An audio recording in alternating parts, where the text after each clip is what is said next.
Je ne veux pas être dans la distraction. Je veux être concentré dans ta présence. Alors tu vas commencer à élever ta voix. Tu vas commencer à prier Dieu. Tu vas commencer à lui dire, Seigneur, je ne veux pas être dans la distraction. Je veux être concentré dans ta présence. Je veux être dans ta présence. Alors tu vas commencer à prier. Seigneur, merci. Seigneur, merci parce que tu es Dieu. Oh Dieu de gloire, toi qui nous aimes autant. Toi qui as donné ton Fils unique pour nous, Seigneur. Mais cet après-midi, Papa, nous venons encore une fois de plus dans ta présence. Afin, oh Dieu tout-puissant, de contempler tes merveilles, de vivre dans ta présence, Seigneur. Seigneur, que toute forme de distraction, tout ce qui ne confesse pas ton nom, Seigneur, oh Dieu tout-puissant, je le chasse au loin dans les narines. Seigneur, ils n'ont pas la place ici en ce Seigneur. Oui, Père, la distraction qui nous éloigne de toi, oh Dieu tout-puissant, nous le chassons au nom puissant de Jésus-Christ. Que tu nous disposes, Seigneur, de l'intérieur, de l'extérieur, Seigneur, afin que nous soyons présents dans ta présence. Seigneur, nous te bénissons. Seigneur, nous te disons merci pour l'ordre, la bienséance, pour tout ce que tu manifestes pendant cet après-midi. Oui, parce que nous savons que tu es en train de nous introduire dans notre saison. Tu es en train de nous introduire dans notre saison. C'est pourquoi nous n'avons pas besoin de la distraction, Seigneur. C'est pourquoi nous refusons la distraction, Jésus. Oh Dieu de gloire. Merci encore une fois de plus. Merci pour ton amour. Maintenant que je serai prêt à écouter ta parole. Seigneur, là où on avait les cœurs de pierre, transforme en cœur de chair. Capable de recevoir ta parole, Seigneur. Capable d'assimiler ta parole. Capable de dire ta parole, Seigneur. Oh Dieu tout-puissant. Merci encore parce que tu es là. Merci encore parce que tu es celui qui fait les choses. Le fait que tu es Jésus, Seigneur, et que tu es présent au Seigneur. Merci encore, Papa. Merci, Seigneur.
1965, j'ai passé dans cette salle ou dans une salle à côté les épreuves de brevet en 1965.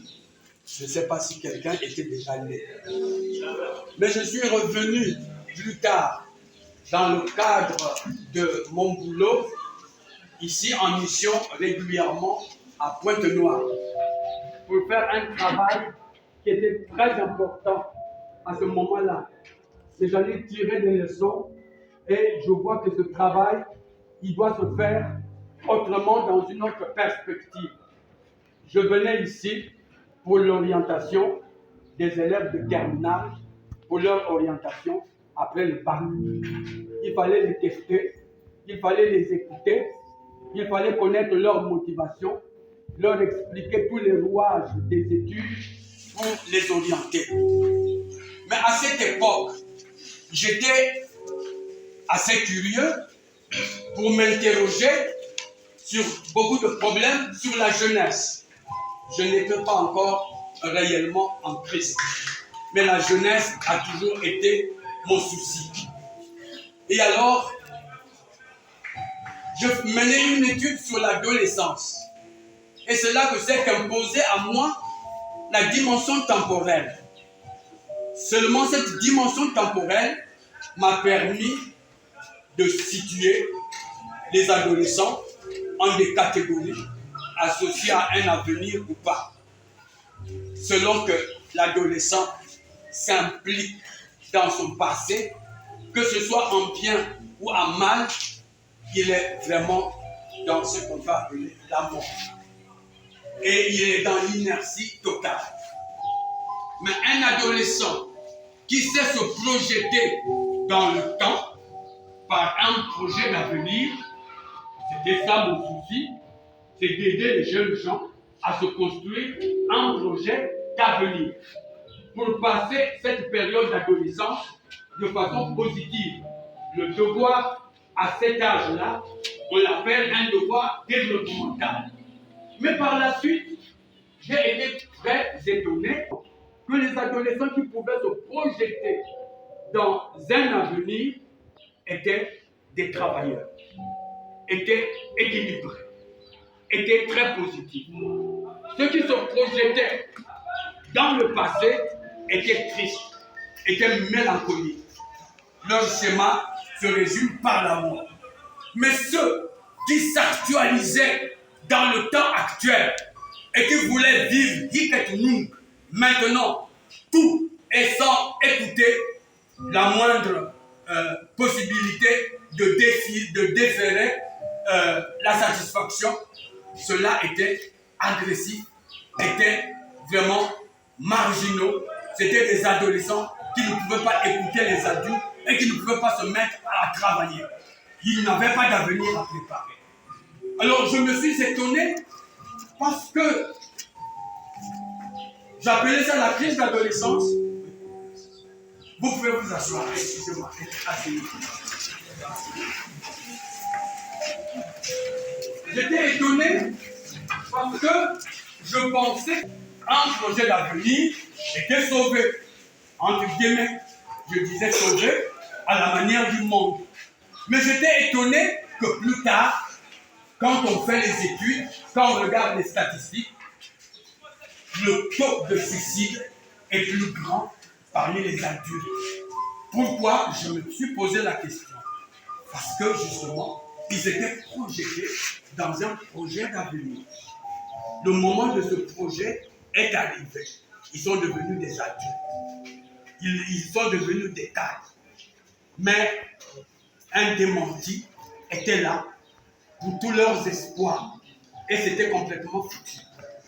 Et je me disais à ce moment que certainement, il faut se projeter dans l'avenir le plus reculé pour que jamais ça ne soit démenti et qu'on soit toujours dans l'espérance pour vivre correctement. Je n'avais pas de réponse. Quel avenir? Et le Seigneur m'a rattrapé. Et maintenant, je parle aux jeunes gens pour la construction d'un projet d'avenir qui n'est pas sur cette terre. je voudrais dire plutôt pour l'intégration de tous les projets que je peux construire sur cette terre dans une perspective qui soit là-bas, arrivé là-bas. Parce que il y a deux types d'individus sur cette terre. Il y a ceux qui sont des vagabonds, c'est un peu péjoratif.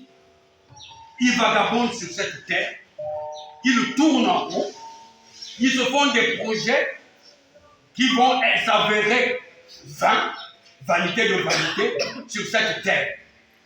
Et quand je le représente, je plante une spirale. On est en train de tourner en spirale sur cette terre, quels que soient les projets. Et ça se termine au milieu de sa spirale par un tour. C'est la mort. Alors qu'il est possible de sortir de là, ça, c'est la bonté divine. Parce que nous sommes nés morts. Nous avons été condamnés à mort. Dieu n'était pas obligé de se repentir et de chercher à nous récupérer. Mais dans son amour, dans sa bonté, il a différé la mort définitive. Et sur cette terre, nous sommes dans des parenthèses historiques, chronologiques, dont le but est simplement d'arriver à accepter le salut de notre Seigneur Jésus-Christ. Et donc, il faut qu'il arrive à un homme sur cette terre de sortir de ce vagabondage, de cette spirale, pour se retrouver dans un chemin rectiligne qui mène au paradis. Alléluia. Amen. Et ce chemin, comment le rencontrons-nous? Comment la spirale se déroule-t-elle pour devenir une ligne rectiligne? Il faut rencontrer le Christ. Et on le rencontre où? À la croix. Il y a la direction à suivre. La croix présente clairement deux axes. L'axe qui monte et l'axe là, l'axe horizontal qui reste à ras de la terre. Ça, c'est l'axe qui est en fait la spirale. Et là, devant la croix, le Seigneur te dit, voilà, tu me choisis, je suis le chemin. Et il dit, je place devant toi la vie et la mort, mais toi, choisis la vie. Je ne pourrais pas imaginer que dans ces lieux bien laïques, je trouverais des jeunes gens engagés avec le Seigneur. Pas pour eux individuellement, mais aussi pour être un témoignage. Parce que ce que vous êtes en train de faire ici, c'est très important. C'est ça l'Église. L'Église doit conquérir les territoires que le diable s'est approprié. Et c'est une grâce pour nous, dans ce pays, que nous pouvions tenir une assemblée comme ça ici, dans un lieu réputé de laïque. Ailleurs, ce n'est même pas possible. Ce n'est même pas possible. Alors je vous le dis, pour que vous voyez la bonté du Seigneur. C'est une véritable grâce. Et quand on a la grâce du Seigneur, on doit la partager. Vous devez rayonner dans cet établissement. Et d'ailleurs, si le Seigneur le permet, c'est à cause de vous. Alléluia.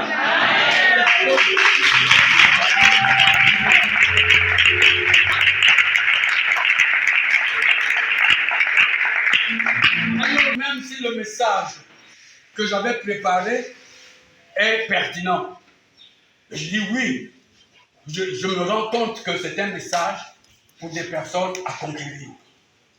Mais vous êtes déjà conquis. Mais vous êtes des conquérants.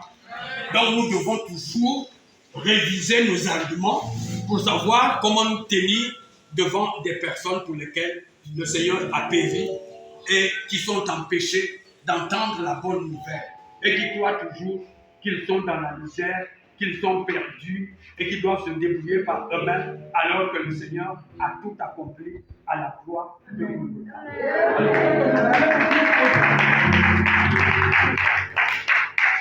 Une parole évangélique, c'est que le temps favorable, c'est maintenant. Alléluia. Le temps favorable, c'est maintenant. Alléluia. Alléluia. Amen. Alors, pour cela, j'ai une illustration. J'ai recopié ici. Le récit, il est un peu long, de deux personnes qui représentent ces deux catégories, les vagabonds et les pèlerins qui sont sur la voie rectiligne. Cette voie s'appelle le Seigneur Jésus, c'est lui le chemin, la vérité et la vie. Alléluia. Et cet exemple, c'est très important parce qu'il nous amène au bout du rouleau.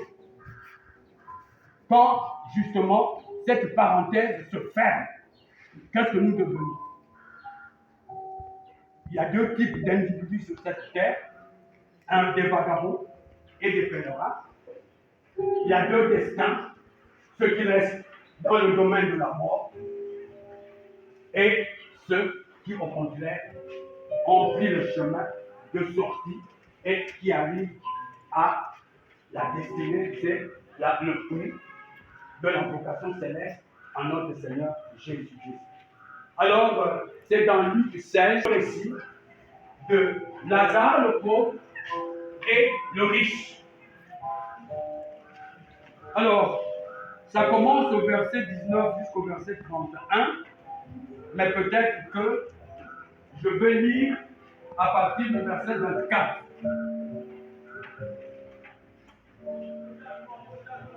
Alors, il cria, c'est le riche qui est déjà mort aussi et qui était dans le séjour des morts. Père Abraham, prends pitié de moi et envoie-moi Lazare tremper le bout de son doigt dans l'eau pour me rafraîchir la langue, car je souffre terriblement dans cette fournaise. Mon enfant, répondit Abraham, rappelle-toi, tu as reçu le bonheur pendant ta vie et Lazare le malheur pendant la sienne. Maintenant, lui, il trouve ici la consolation et toi la souffrance. Et en plus de tout cela, un grand abîme a été établi entre vous et nous, pour que ceux qui voudraient passer vers vous ne puissent pas, et que là-bas non plus, on ne traverse pas vers nous. Le riche répliqua, eh bien Père, je te prie d'envoyer Lazare dans la maison de mon Père. En effet, j'ai 5 frères, qu'il leur porte son témoignage, de peur qu'eux aussi ne viennent dans ce lieu de torture. Abraham lui dit, ils ont Moïse, les prophètes, qui les écoutent. Non, Père Abraham, dit-il, mais si quelqu'un de chez les morts vient les trouver, ils se convertiront. Abraham répondit, s'ils n'écoutent pas Moïse ni les prophètes, quelqu'un pourra bien ressusciter d'entre les morts, ils ne seront pas convertis. Amen. Alléluia. Amen. C'est la fin de l'histoire. C'est à ce moment-là où on fait le bilan de chaque type d'individu sur cette terre. Le bilan du vagabond et le bilan du pèlerin qui est sur le bon chemin et qui arrive droit vraiment dans la félicité du royaume. Comment sont-ils arrivés là? Alors, je résume, avant d'en arriver là, justement, on a un peu montré comment sont ces deux types de vagabonds. Le riche, il était riche, il avait de beaux habits, il avait des grands projets pour s'enrichir de plus en plus, il faisait des festins. Voilà quels étaient ses projets. Il tournait en rond, puisque tout cela s'est annulé parce qu'il est mort. Il avait des projets d'avenir, mais un avenir qui se limite dans le domaine de la mort. Pas possibilité de sortir. Il ne pouvait pas envisager de sortir. Et il ne pouvait pas envisager que tout ce qu'il faisait dans une perspective, dans une vision, dans un but qui redressait toute sa vie, au lieu d'être en tortillon comme cela, deviendrait droite, rectiligne, et il marcherait triomphalement jusqu'à remporter le prix de la vocation céleste de notre Seigneur Jésus. Et l'autre, il était pauvre, il aurait voulu se rassasier de ceux qui tombaient de la table du riche. Mais les chiens, eux, venaient lécher ses ulcères. Il était objectivement, visiblement malheureux. En esprit, il était pauvre en esprit. En fait, celui qui est pauvre en esprit, sa richesse est ailleurs. Pas dans l'actualité, pas dans la réalité. Celui qui est pauvre en esprit, il peut être comme Lazare, il peut être comme, comment dirais-je, même un ministre peut être pauvre en esprit. Ça veut dire qu'il ne valorise pas le bien-être. Il ne vit pas pour faire des festins, pour recevoir des amis. Ce n'est pas ça le but de sa vie. Mais toutes ces choses, il les utilise comme un moyen pour atteindre le but. Il fait peut-être des festins. Il invite des personnes pour leur apporter la bonne nouvelle, pour exprimer son amour. C'est-à-dire que sa richesse, il n'est pas coincé dans sa richesse. Sa richesse, il en est détaché. Mieux encore, c'est un instrument pour marcher tout droit vers le but de la vocation céleste en notre Seigneur Jésus.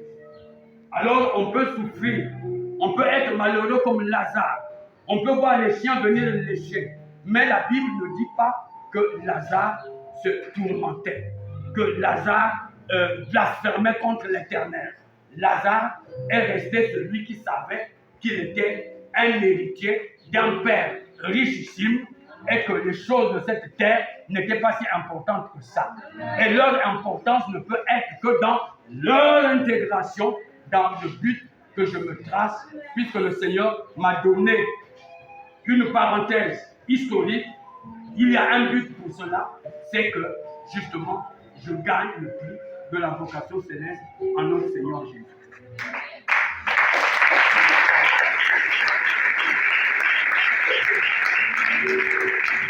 Alors il y a les deux destins. À la fin, on dit, or le pauvre mourut et les anges l'emportèrent auprès d'Abraham. Dans certaines versions, on dit dans le sein d'Abraham. Le riche mourut aussi et on l'enterra. Ça, c'est le verset 22 qui définit les deux destins. Il y a celui-là qui est mort parce que lui, il a affectionné les choses du corps. Vous savez que notre mort qui est différée est coincée dans notre être corporel. Et il va s'avérer au dernier jour. Je parle du dernier jour de chacun de nous. Je ne parle pas du dernier jour général. Parce que quand tu fermes les yeux, c'est ton dernier jour à ce moment-là. C'est ton dernier jour. Alors, l'un mourut, fut enterré, mais Abraham, qu'est-ce qu'on dit? Lazare, lui, il fut emporté par les anges dans le sein d'Abraham. On ne dit pas que Abraham fut enterré. J'ai regardé ça. On dit, or le pauvre mourut. Et les anges l'emportèrent auprès d'Abraham. Le riche mourut aussi et on l'enterra. Vous voyez la différence? Quand tu meurs, on enterre quoi? Ton corps, n'est-ce pas? Mais si tu es enterré avec ton corps, toi c'est l'âme, n'est-ce pas? Tu as caché au corps. Parce que tu as affectionné les choses du corps. Tu es resté toute ta vie influencé par le bonheur défini de façon autonome par le corps et toute la stimulation des ténèbres qui s'abattent sur lui. Et ton âme est structurée par les influences du corps, par les valorisations des choses du corps, des bonheurs du corps. Voilà. Et quand justement la séparation advient, l'esprit qui a Dieu s'en va, et toi, tu es entre l'esprit et le corps, eh bien, ton ami c'est qui? C'est le corps. Tu es enterré. Et tu ne pourris pas, parce que tu es une âme. Nous disons souvent que l'âme est immortelle, mais l'âme meurt de cette manière-là. Elle reste immortelle. Elle va aller dans les lieux des tourments. L'âme. Et de façon éternelle, elle va subir la torture. Voilà. Voilà. C'est ça la différence. Donc le dessin, c'est cela. Ou alors celui, c'est le Lazare, qui a affectionné les choses de l'esprit, qui n'était pas troublé par ce qu'il avait sur cette terre. Il était pauvre, il n'a pas blasphémé, il est resté attaché au Seigneur. C'était un homme de foi. Son âme était structurée par l'influence de Dieu. Parce que l'influence de Dieu ne te parvient que par l'esprit. Mais si tu as tourné le dos à ton esprit, il est devenu inutile. Tu es dans la mort qu'on appelle spirituelle. Ce n'est pas l'esprit qui est mort, mais l'esprit qui l'a rendu complètement inutile, inutilisable. Il s'ennuie, il est recroquevillé, il est même chétif là. Et il ne te sert plus à rien. Puisque toi, tu es structuré, tu es influencé par l'évangile du monde. Mais si tu as affectionné, c'est l'endroit où il y a tous ceux qui ont cru. Parce que Abraham est le père de la foi. Alléluia. Et c'est là que nous attendons le grand jour où justement les enfants de Dieu seront révélés complètement à toute la terre. Mais on te fera comme tu es semblable au Christ. Ton corps sera glorifié comme le Christ l'avait montré sur la montagne de la transfiguration. Alléluia. Amen. Voilà donc la différence ici. Si tu as passé ta vie à vagabonder sur cette terre, à définir des projets, très bien, c'est bon pour l'aisance du corps, pour ton temps de vie sur cette terre, très bien. Mais si le but c'est seulement cela, c'est vanité et vanité. Alors que le même investissement dans tes projets professionnels, dans tes études, intègre le projet, intègre vraiment la vision, intègre le but pour lequel tu es encore en vie sur cette terre. Vous savez, si vous avez été à l'article de la mort, vous connaîtrez à ce moment-là quelle est ta responsabilité sur la vie sur cette terre. Moi qui vous parle, aujourd'hui, je ne parlerai pas dans cette salle si le Seigneur ne m'avait pas sorti de la tombe où j'avais déjà les pieds. Et à ce moment-là, j'ai compris le sens de la vie. Il ne faut pas plaisanter avec la vie. Je ne dis pas qu'il ne faut pas faire les choses que les hommes font. Si, il faut les faire dans une perspective. Tout cela sont des moyens que Dieu te donne pour le glorifier sur cette terre. Sois riche, richissime si tu le veux. Ton Père l'est, mais sois-le dans l'esprit de ton Père.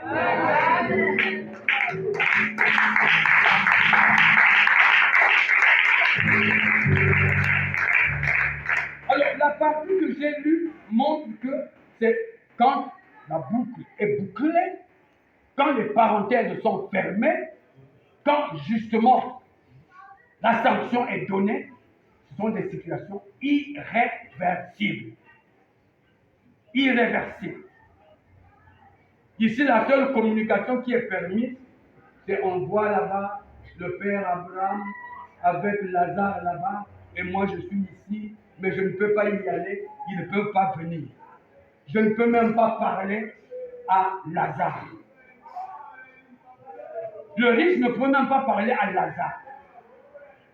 Il n'y a que la figure divine qu'on appelle Abraham, qui maîtrise toutes choses, qui peut parler. Il peut communiquer, mais c'est une communication qui n'a plus aucun effet parce que toute l'histoire, la parenthèse est fermée, tu ne peux plus repartir là-bas. Donc c'est irréversible. Et en plus, il est dit que c'est pourtant tu es édifié, tu tires des leçons, mais il est trop tard. Et tu peux penser maintenant à ce que tu as laissé. Tu dis, mais envoie le Père Abraham, un témoin qui ressuscite, qui aille là-bas. Il dit, Dieu a tout prévu. Il y a Moïse, il y a les prophètes, il y a tous les ministères qui sillonnent dans le corps du Christ. Voilà, Dieu est là, le Saint-Esprit est là. On n'a pas besoin d'envoyer quelqu'un qui vient pour témoigner. Ils ne l'écouteront pas de toutes les façons. Voilà. Alors, inutilité de toutes choses après que les parenthèses sont fermées pour toi. Inutilité de toute initiative pour toi. Inutilité de toute initiative pour les tiens qui sont restés en faveur de toi. Vous voyez ce que je peux dire? La messe de requiem que nous avons tous célébré et tout cela, c'est bien joli tout cela, mais ça ne peut plus changer le cours de l'histoire qui est fermé.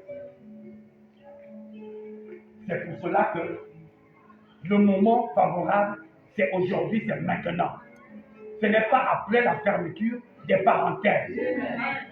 Et je dis c'est maintenant, c'est même pas demain. Parce que la parole dit, ne vous occupez pas du lendemain. Il faut vivre intensément aujourd'hui. Et vivre intensément aujourd'hui, c'est en fonction du sens de la vie que tu as reçu du Seigneur Jésus qui t'a donné encore un laps de temps à vivre sur cette terre. Parce que le monde aussi dit, cueille tes fleurs maintenant. Vie ne t'occupe de rien. Tourne en rond, il n'y a pas de but. Tu vas mourir et puis c'est terminé. Tu verras ce qui n'en viendra. Ça, c'est l'évangile de la mort. Mais le Seigneur dit, vis intensément chaque instant pour te préparer à entrer dans l'éternité. Alléluia. Déjà commence à mettre en toi la pensée de l'éternité. Commence à t'approprier tout ce qui est du royaume, c'est ton héritage. Alléluia. Et commence à te laisser influencer par cet héritage-là. Refuse d'être influencé par toutes les manipulations aujourd'hui, tous les problèmes qui se passent là. Chaque problème doit être pour toi une occasion de vivre la gloire de notre Seigneur Jésus. De vivre la Alléluia.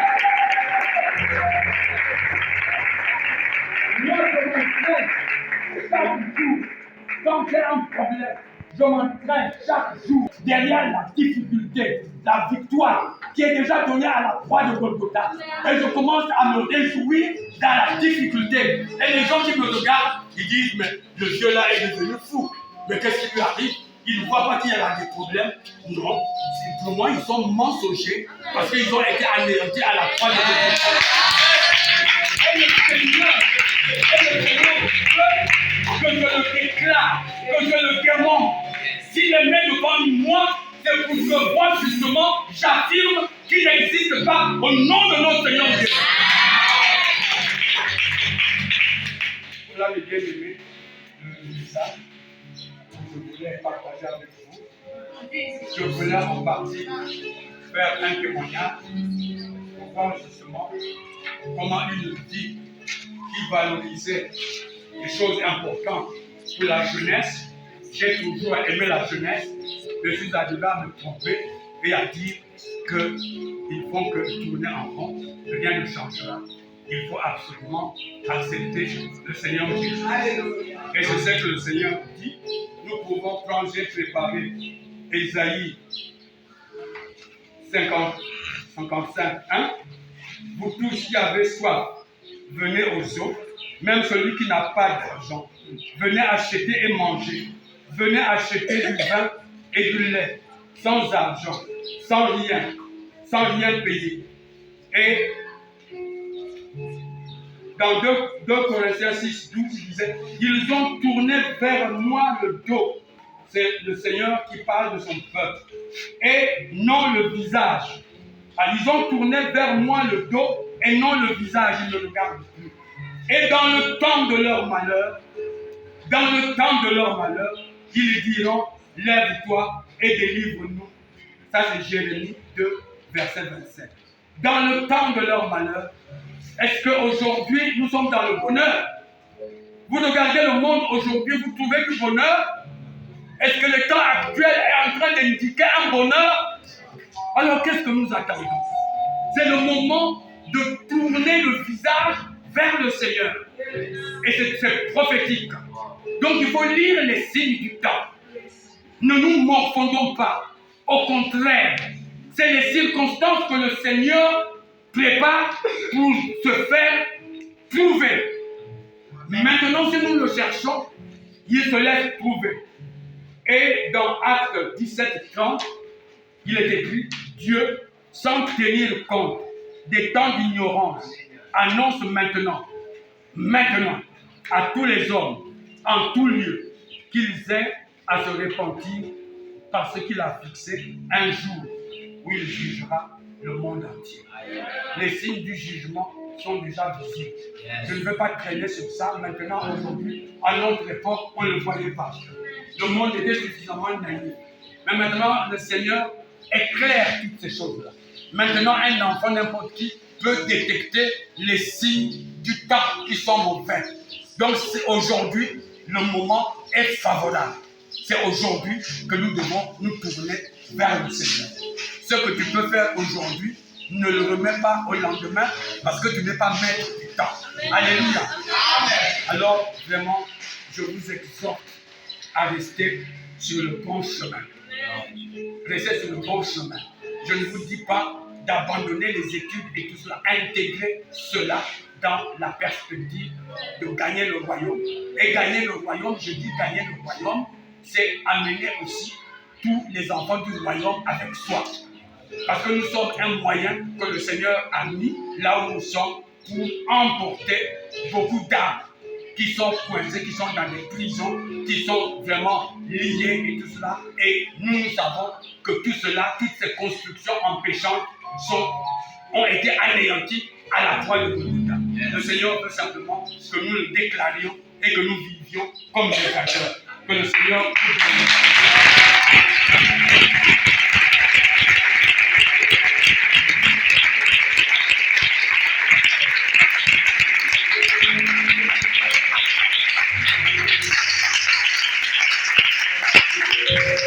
Voilà, je crois que nous avons bien suivi le message, c'était clair.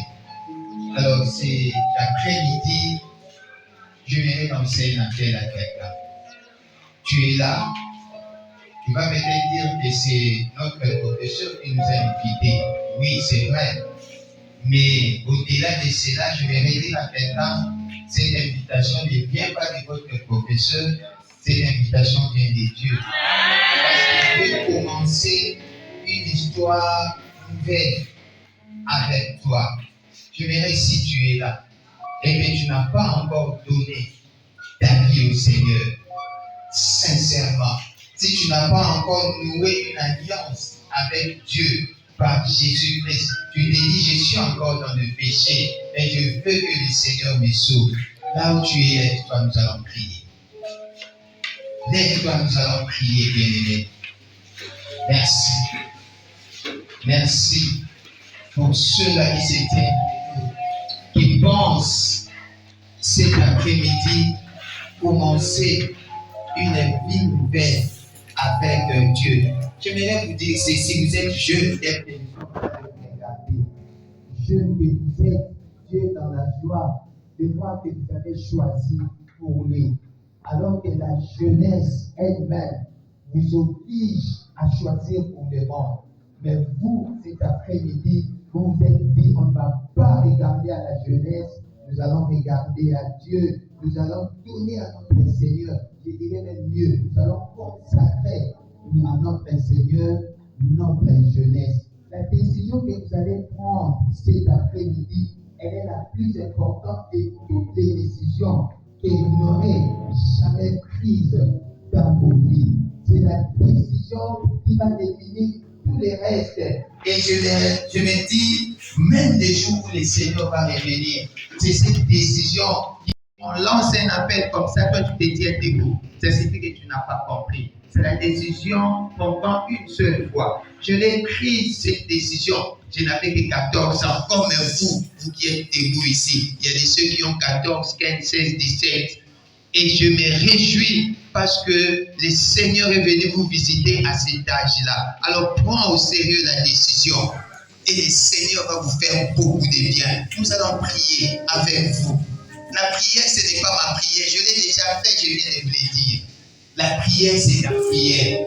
Mais le jour où j'ai pris cette décision, il y avait quelqu'un qui m'a orienté. Il m'a dit, regarde comment tu vas prier. Dis ceci, j'ai suivi. Et après cette prière, ma vie n'était plus la même. J'aimerais faire cette prière avec toi. Tu vas répéter ce que je vais dire. Mais en répétant ces paroles, considère que ce sont tes paroles. Et c'est toi qui t'adresses à ton Dieu. Je suis en train de voir comment est-ce que Dieu qui nous a venus ici est content de voir ce monde accepter, n'est-ce pas, de passer d'un camp à un autre, accepter d'abandonner les diables pour se donner en Christ de Jésus. Nous avons les yeux fermés. Nous avons les yeux fermés.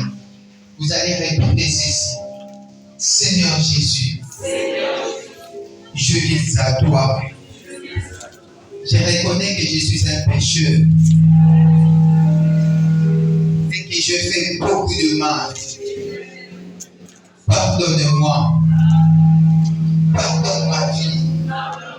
Je t'ouvre mon cœur. Entre dans mon cœur. Sois mon Seigneur et mon Sauveur. Merci de la vie éternelle que tu me donnes. Merci du pardon de mes péchés. Fais de moi la personne. Cet après-midi, je lève ma voix, Seigneur, pour prier pour quelqu'un, un jeune, Seigneur, qui a pensé se donner à toi. La Bible dit il y a des fêtes, une grande fête dans le ciel, lorsqu'un pécheur, Seigneur, se répand. Combien, Seigneur, je vois ces jeunes, nombreux sont-ils cet après-midi, qui ont pris la décision de se donner à toi. Et je vois comment est-ce qu'il y a des fêtes par une fête. Le ciel est en train de bouger parce qu'ils ont accepté le Seigneur. Éternel, je prie que tu les gardes fidèles à toi. Je prie que tu les gardes fidèles à toi. Là, déjà, parti de cette décision, ils viennent d'échanger des camps et l'ennemi Satan sera à leur poursuite. Ils sont devenus, ils sont partout notre Dieu, les ennemis de Satan. Et les Satan, et le diable, et Satan, va chercher à les poursuivre. Je prie au nom de Jésus que toute forme de poursuite, que tout plan de l'ennemi contre cette jeunesse qui vient de se donner à toi soit nul et sans effet. Seigneur, garde ces jeunes. J'aimerais apprendre un jour que parmi ces jeunes, il y a un pasteur qui va bouleverser le monde. J'aimerais apprendre un jour, parmi ces jeunes, il y a une servante de Dieu qui va bouleverser son territoire, son milieu, pourquoi pas le monde entier. Seigneur, ça commence toujours quelque part. Je crois qu'elle veille à cet après-midi, constitue la révérence, constitue ces repères par lesquels tout va commencer notre Dieu. Au nom du Seigneur Jésus. Seigneur, nous allons passer un moment de prière avec tes enfants. Je te recommande ces instants. Cher Saint-Esprit, manifeste-toi au milieu de nous. Vous pouvez vous asseoir.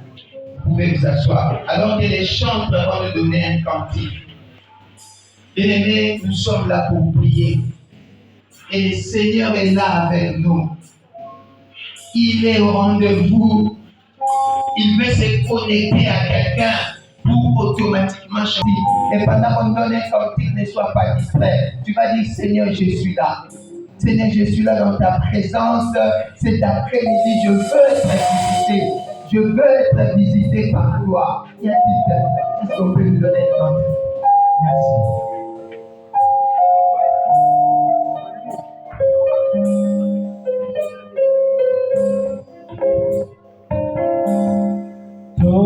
Musani Bolsonaro Namalvaya Motuya Ola Musani Biso Etindi Toyemba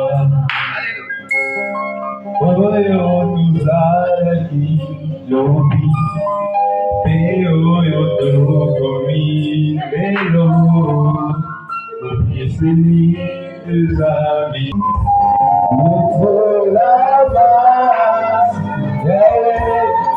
Wagolakumu Mokesina Moko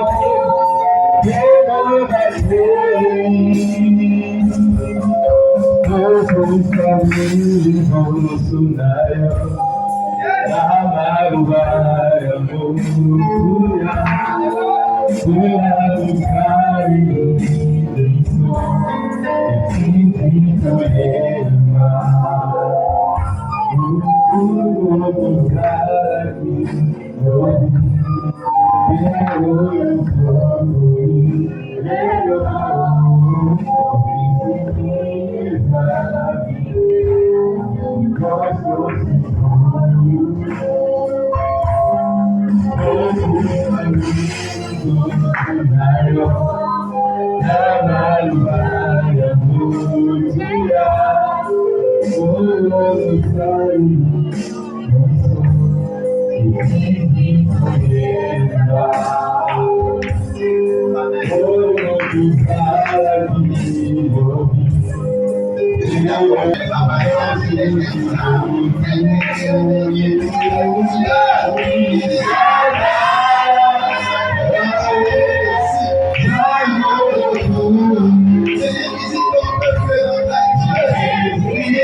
Nous sommes debout dans la présence de notre Dieu.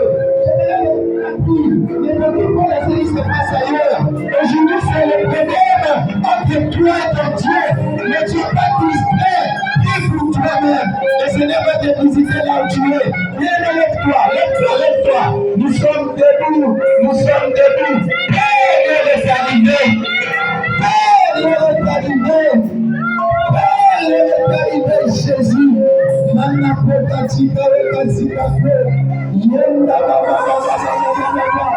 C'est toi, cher Saint-Esprit, qui nous a invités dans cette salle. Je veux que tu fasses. Il y a quelqu'un qui a besoin de toi.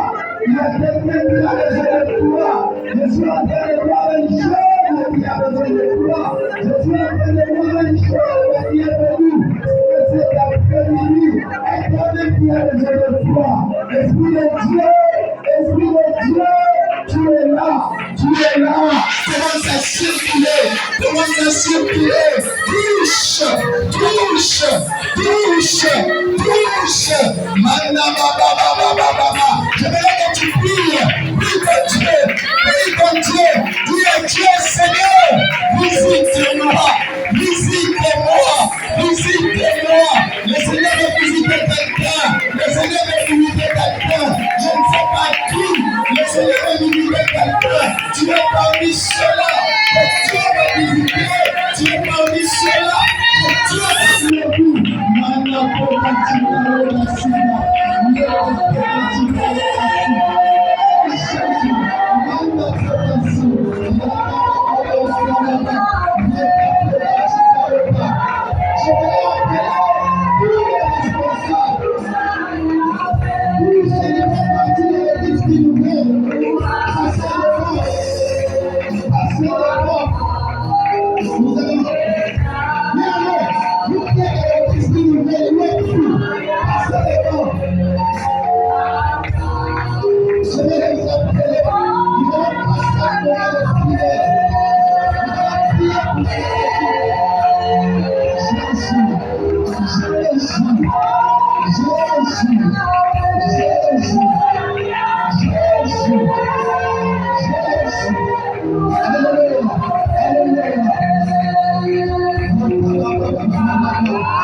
Au nom de Jésus, au nom de Jésus, au nom de Jésus. Bien-aimés, nous allons prier Dieu. Là où tu es, le Seigneur est au rendez-vous. Il veut te visiter. Il veut te visiter. Et c'est sûr, cet après-midi, c'est le rendez-vous avec Dieu.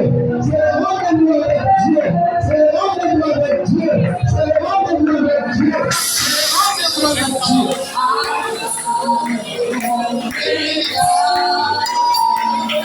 C'est le rendez-vous avec Dieu. C'est le rendez-vous avec Dieu. Manapoka Tinaoka Sipe. Shinda Baba. Manapoka Sipe. Manapoka Tinaoka Sipe. Manapoka Sipe. Manapoka Tinaoka Sipe. Manapoka Tinaoka Sipe. Manapoka Tinaoka Sipe.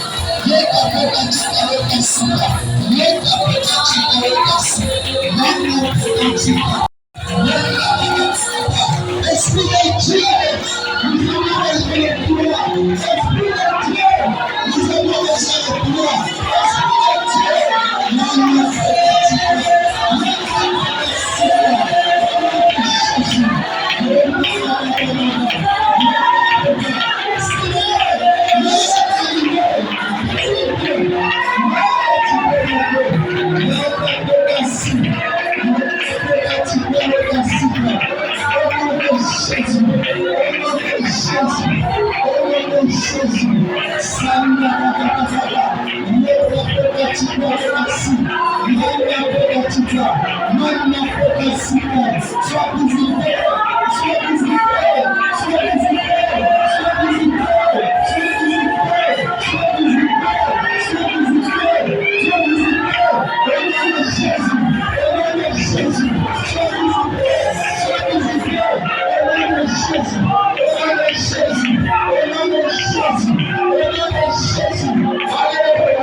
Esprit de Dieu, que l'Esprit de Dieu soit libéré, que l'Esprit de Dieu soit libéré, que l'Esprit de Dieu soit libéré, que l'Esprit de Dieu soit libéré, que l'Esprit de Dieu soit libéré, que l'Esprit de Dieu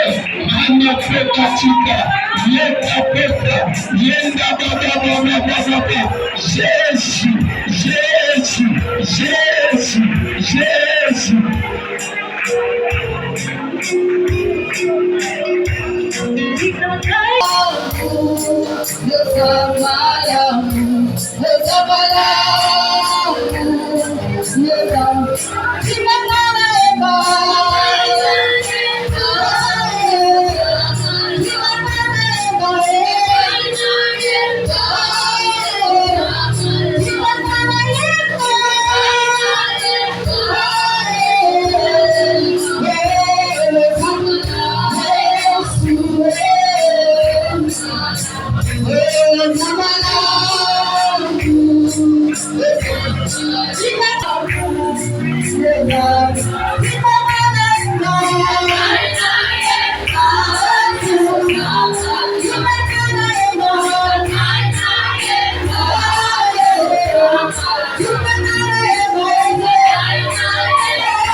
toujours des separations.